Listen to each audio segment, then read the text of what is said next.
A couple of weeks ago, Michelle Obama, deeply loved on the left, highly respected by all but the Republican trench warfare activists, said that America is, quote, not ready for a woman president. With all respect to Michelle Obama, whose book Becoming was an engaging and inspiring read, she is clearly wrong. And I say this as someone who's not American, not on the left, not a woman, just looking at the global political history and other factors. What she's expressed here is what's known as a limiting belief, and it's one of the obstacles the left in particular, in both the US and the UK, grapple with. And that's the UK, by the way, which has had 3 female prime ministers to date. None of them were from the left. And a number of women on the left have, at various points, found ways to dismiss each of them as somehow not counting. And therein lies a clue. So look, first of all, let's hear what Michelle Obama actually had to say. Well, as we saw in this past election, sadly, we ain't ready. That's why I'm like, don't even look at me about running, because you all are lying. You're not ready for a woman. You are not. So don't waste my time. You know, we got a lot of growing up to do. And there's still, sadly, a lot of men who do not feel like they can be led by a woman, and we saw it. Various people have lobbied her to stand, of course, because of her immense popularity in the country. Indeed, in the run-up to the 2020 election, I recall Ben Shapiro, of all people, saying that if Michelle Obama had been picked as the candidate, she would have won hands down. Now, he wasn't suggesting that would be a good thing, but that was the perception at the time, and it was one that he shared. Ironically, given the argument I'm about to make, he was wrong about that. Not that she couldn't have won, but the idea that it was a sure thing. People often make this mistake when you get figures who have been largely non-political in their public profile. They've been nice people, supportive of various universally popular causes. They've shown character, mostly though they've just been very human, very relatable, very nice. The First Lady is an excellent position to get that sort of profile, if you have the character for it. And obviously Michelle Obama does in spades. But that won't get you to a political leadership position, and neither should it. You can be universally liked only up until the point where you're forced to take positions on contentious policies to outline what your difficult priorities that you're going to take were going to be. Because you can't do everything at once, so you're going to let some people down. And every one of those choices will upset somebody. Every one of them gives material to your opponents to attack. So yes, someone can take their wide popular appeal into a political campaign, but by the time you get out the other end of that campaign, and particularly in the US where they drag on and on and on so interminably, you will only still be standing if you've also proven to have the ability to be a politician, to be unpopular with some, to be hated by some, but to take that in your stride as part of a process, to focus your positive energy anyway on what can still be achieved. Now, Michelle Obama has seen that in action, as much as any other human being alive, obviously. Her husband Barack, of course, was and is a consummate politician. One of the reasons the left still looks to him at key moments to be the one to put an essential something into words. But of course it was savage at times what was thrown at him. He came through it as well as anyone can, but you shouldn't be surprised if his wife doesn't want to be the person playing the role of lightning rod next time. Most sensible human beings wouldn't. Let's be honest. This is a very, very minority sport. But let's come back to the central proposition that America isn't ready. And as evidence for this, the failed candidacies of Hillary Clinton and Kamala Harris are put forward. And that is absurd on its face.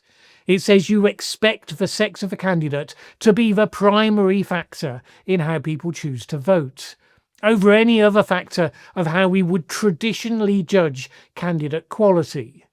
So, was late 1970s Britain more progressive on women's rights when it elected Margaret Thatcher to be Prime Minister than today's America? Certainly not. It's modern-day Japan, where cultural hostility to women in public life is still very much ingrained, much more so than in the West generally. But it has just gotten a new Prime Minister, Sanae Takaichi, who models herself on Margaret Thatcher. You have Giorgia Meloni in Italy, not an effeminate society as traditionally understood. Angela Merkel in Germany, seen as a strong leader throughout most of her tenure, albeit that opinions changed somewhat after she'd left, as they often do. Were they ready? But America is not. Hardly. The fault line is this. The left in the US, and often still in the UK, has been busily sorting people into groups based on their characteristics, what we refer to as identity politics. Relentlessly going on about, oh, here's the first woman to be whatever, Chancellor of a university, Foreign Secretary, whatever it may be. Making a big deal out of allegedly standing up for these defined groups, but really just using the conceptual framework as an attempted power play, with a supposed hierarchy of virtue and all sorts of ways of using labels to attack people, mostly the people of your own tribe. Those on the right, by contrast, are broadly good with whoever is ideologically aligned to them and who they believe can be effective.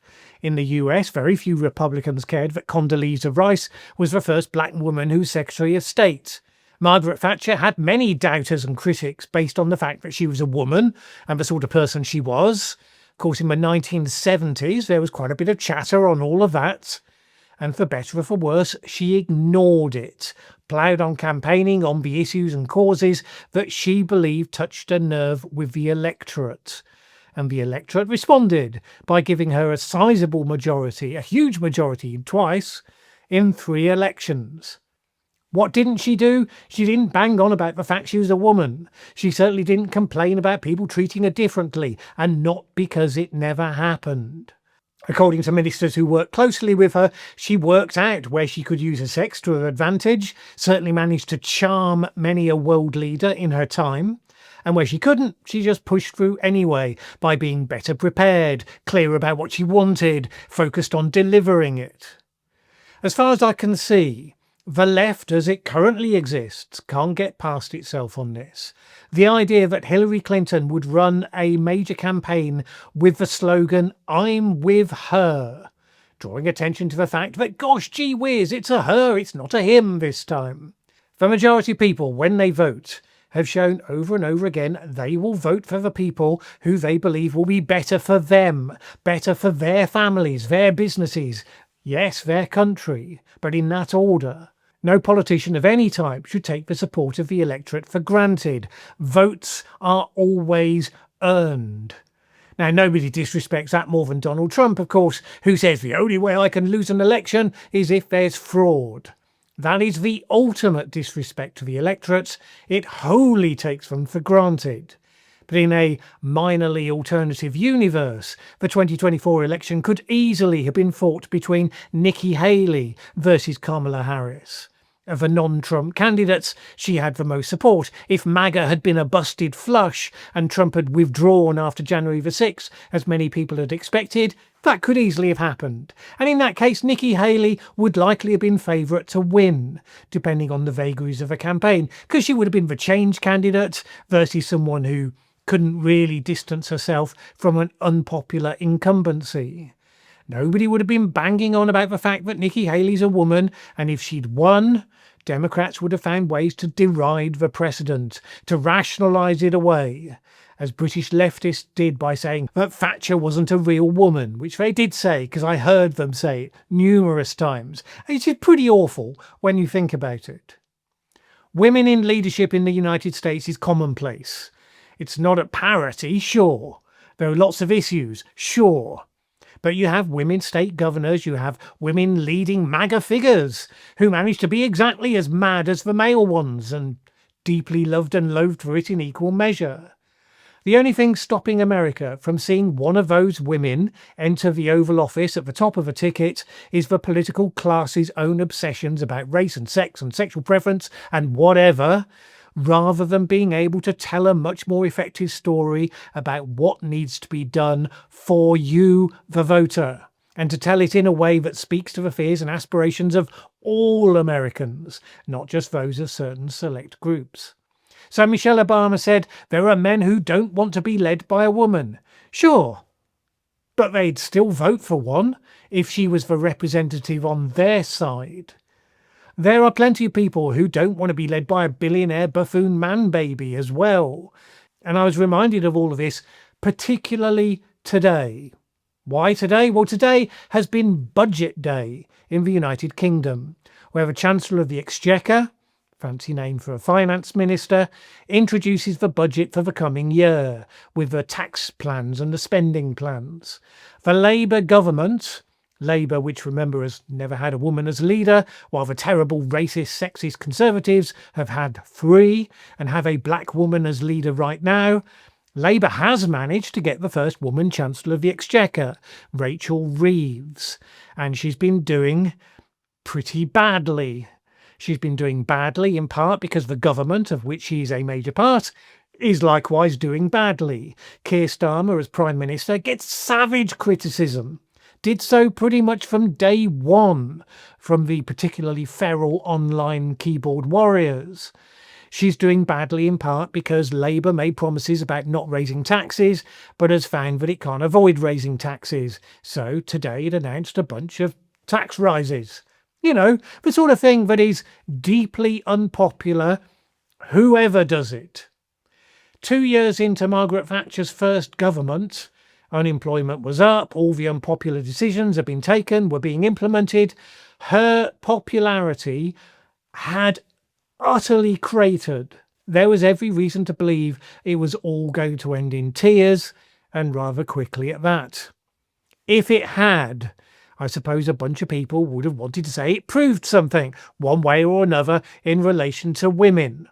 But she came through it, largely thanks to the Faultlines War, and ended up, whether you loved her or hated her, as one of the transformative prime ministers of the 20th century.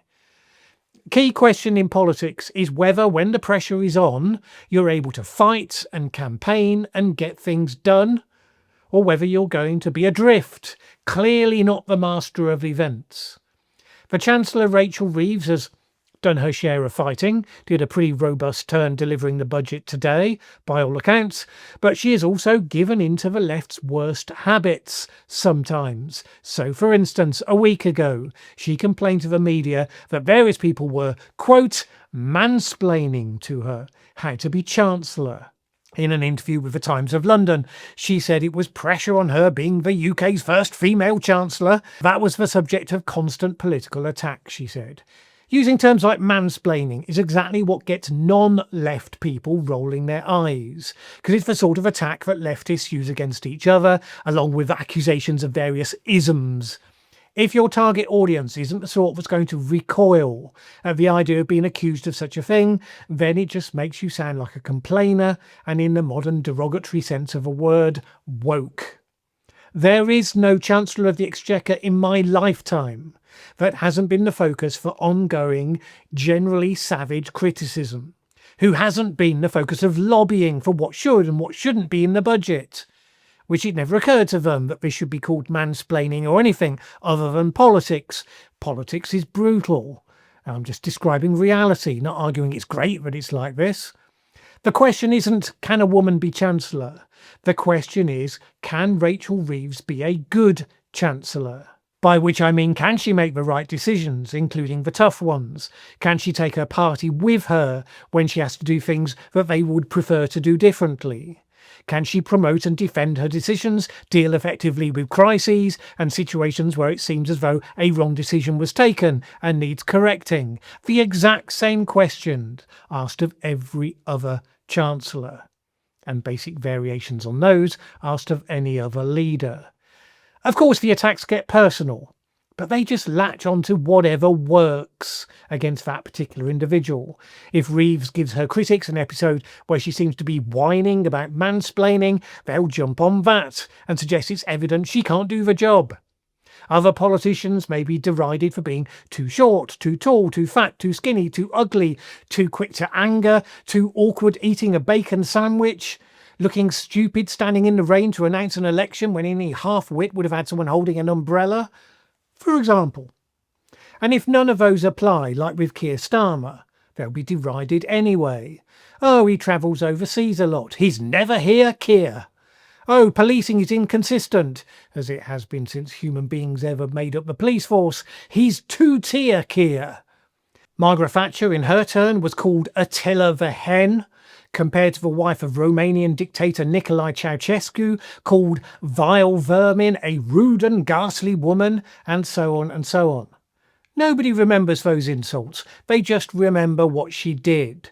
They argue like crazy about whether what she did was good for the country or bad for the country. But it's about the actions, not about the words. So it is in retrospect, so it was in her political campaigning, so it should be in budgets and policy and today's campaigns. The challenge for modern politics is that the quality of political leadership has, by all measures, degraded.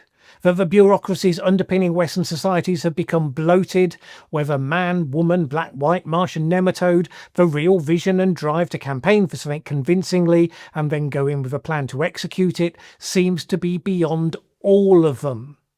So no, Michelle Obama won't be elected for being a nice person. Hillary Clinton won't be elected for being a her rather than a him, or having a slogan like "Love trumps hate." Meanwhile, we have a less stable world with a high demand for competent global politicians who can also show rare leadership at home. In the UK, arguably for the last 5 prime ministers, we've had a combination of mediocre at best and outright bizarrely incompetent at worst. And in the US, things have been even worse than that over the same time frame, and in many other countries as well. Our challenge is that we need extraordinary leadership and vision. It's less important that it's left or it's right than that it's democracy versus autocracy, focused on reality rather than governing by greed and fantasy. Political activists only really care about the ideology when all's said and done, but nothing should be more important this time than finding the rare, genuine, extraordinary leaders for this newly unstable world that we have to find our way through.